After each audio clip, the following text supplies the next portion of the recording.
Well, what that is, it's a fuel cap for a Homelite UT10580 chainsaw. And if you notice this little thing here, that's the breather for this fuel cap. I believe the number is 310 55101. And I think there's another one, 310 560001. Maybe one less zero. In either case, before you go off and buy a new fuel cap, one of the things you probably might want to do is run a test on it. And this here is it's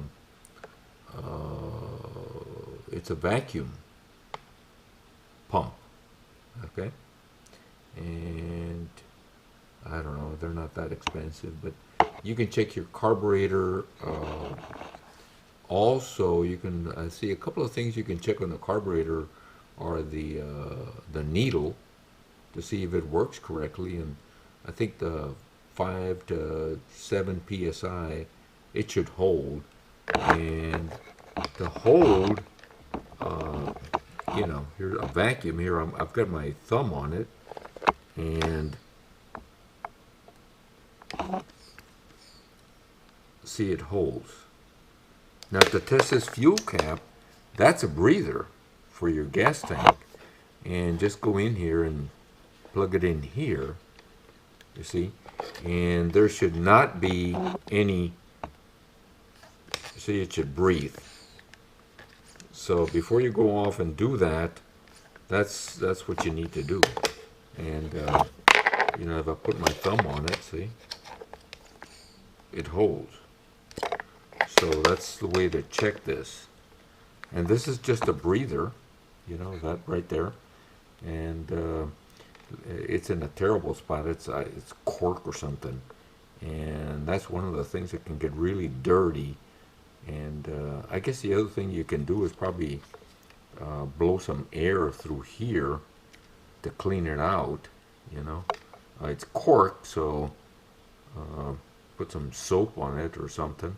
I mean, yeah, soapy water, and then blow it on the backside. But you know, it should have, it should breathe. So here you go. See, that's how you test it. See. Anyway, before you go off and do that, it's one of the things you need to do. Now, on a carburetor, to check the needle, there's a screen on the back side of the carburetor, and you do that.